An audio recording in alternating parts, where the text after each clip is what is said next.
लग्न झाल्यानंतर माहेरातली सर्वात जास्त आठवणारी गोष्ट कोणती ती नक्कीच मला कमेंटमध्ये सांगा. तर मी आज निघाले होते माहेरी. तसं आमचं जाण्याचं प्लॅनिंग हे अचानकच ठरलं आणि सोबतच माझा भाऊ आणि त्याची फॅमिलीसुद्धा होती. आणि ही आहे माझी फॅमिली. आणि निकिताला काही असं गाडीमध्ये प्रवास सहन होत नाही. तिला होती मळमळ आणि आमचं चालू होतं इकडे व्हिडिओ रेकॉर्ड करणं आणि ओवीसोबत मस्ती करणं, म्हणजे माझी भाची. आणि निकिताची अशी काहीतरी हालत होती. त्यानंतर कावंश पण झोपी गेला होता. ओवी काही एका ठिकाणी थांबत नव्हती. काही थोडा वेळ माझ्याजवळ, थोडा वेळ तिच्या पप्पाजवळ. एरवी कावंश कधीच दुपारी झोपत नाही, पण असा प्रवास करत असला की त्याला 100% झोप येते. झोप झाल्यानंतर थोड्या वेळाने उठला तो. आणि त्यानंतर मी सोबत करून आणलेले जे उत्तप्पा होता, रव्याचा उत्तप्पा करेल होता, तिथं तो मुलं खात होते. आणि इथं ओवीला विचारलं मी, म्हटलं कसा झाला उत्तप्पा. तो खूप कष्ट करून मग ओवी म्हणते छान झाला. काव्यांश इथं अर्धा झोपेत राहूनच खाणं चालू होतं. थोडंसं खाणं चालू होतं, थोडेसे डोळे पण लावलेले होते. या वर्षीचं ऊन एवढं बेकार आहे की दुपारचा प्रवास करणंच बिलकुल सहन होत नाही. तर आम्ही प्रवास करता करताच मधाच एका ठिकाणी थांबलो होतो. सर्व असं ज्यूस पीत होतो. आता इथं मामाची एवढी एनर्जेटिक रिॲक्शन होती, तेवढीच भाच्याची एकदम लो डाऊन होती. हा नाही तर हा, याला पण प्रवास सहन होत नाही. आणि इथं आमचं आतू भाचीचं आजचं काहीतरी चाललेलं होतं. आता थोडा वेळ इथे थांबलो आणि त्यानंतर आमचा प्रवास परत सुरू केला. आता गावामध्ये एंट्री केल्याबरोबर ते दिसते म्हणजे आमची शाळा. ही छोटीशी शाळा आमची, जिथे आमच्या खूप साऱ्या आठवणी आहेत. आणि इथे गाडीतून न उतरायच्या अगोदरच ओवीचं चालू होतं, आतू मला कुतू दाखव ना. ओवीला म्हटलं तू पहिले बाहेर ये, मग मी तुला दाखवते. आणि ती पण एकदम गुड गर्ल सारखी खाली उतरली आणि लगेच रस्त्याने पळायला लागली.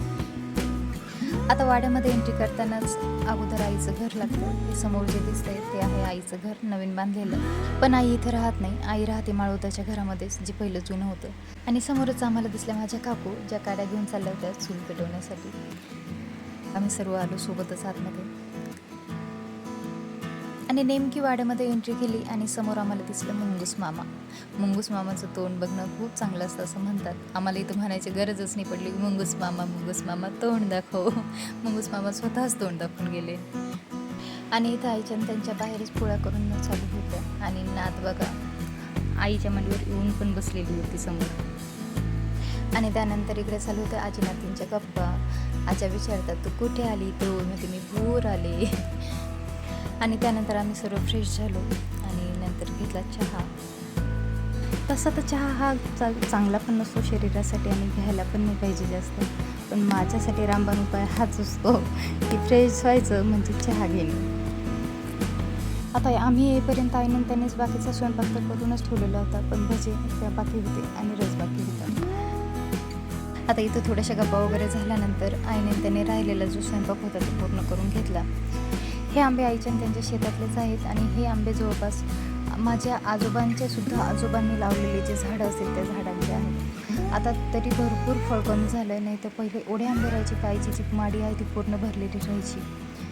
आता आज जो खात आहे तो नारळा आहे, म्हणजे त्याचं नाव हे नारळा आंबा आहे. आणि मला जो आवडतो तो आहे सदारसा, तो अजून उतरलेलाच नव्हता. आणि इकडे चालू होते जवई बापूंचे आंबे एन्जॉय करणं. मग काय सगळ्यांनीच आंब्याचा मस्त आस्वाद घेतला. होईने थोडासा तोंडात घेतला, पण तिला काही खाता आला नाही. तिला म्हटलं मी खाऊन दाखवते. तिला खाऊ घालू लागले तर ते असं काहीतरी रिॲक्शन देत होती. आता सगळेच आंबे खात आहेत म्हटल्यानंतर मी कशी मागं राहणार. मी पण नंबर लावला. तोपर्यंत आईचा आणि त्यांचा स्वयंपाक रेडी झाला होता. तर त्यांनी पहिले काकांना त्यांना वाढून दिलं होतं. म्हणजे सर्व जेंट्स जेवले आणि त्यांच्यानंतर आम्ही जेवण केलं. आता मी सुद्धा काही दिवाळीपासून आईकडे आलेली नव्हते, त्याच्यामुळे जेवण करता करता 100% नुसतं जेवण तर होणारच नाही. जेवण करता करता खूप साऱ्या गप्पा पण झाल्या. आणि कामेशला इथं जेवण नाही तर फक्त नुसतं रसच प्यायचं होतं, त्याच्यामुळे त्याचं चालू होतं. माझ्या भावाने त्याला असं ज्यूस पिताना रेकॉर्ड केलं. आता जेवण वगैरे झाल्यानंतर आम्ही आलो साळवणात बसायला, जी बाहेरची जागा आहे त्याला साळवण म्हणतात. आणि इथं आई आणि काकू भांडी घासत होत्या. त्यानंतर मग बराच वेळा मी गप्पा केल्या. तरी यावेळेस मीच पहिले आली, माझ्या बहिणी अजून आलेल्याच नव्हत्या. मग त्या अजूनच जास्त मजा येते. नक्कीच कदाचित मी आहे तोपर्यंत नक्कीच येतील, तर तुमच्यासोबत नक्कीच मी माझे व्हिडिओज शेअर करेल. असा होता माझा आजचा दिवस. तुम्हाला कसा वाटला तो कमेंटमध्ये नक्कीच सांगा. आणि माझे व्हिडिओज आवडत असतील तर नक्कीच चॅनलला सबस्क्राईब करा. भेटूया नेक्स्ट व्हिडिओमध्ये. तोपर्यंत बाय.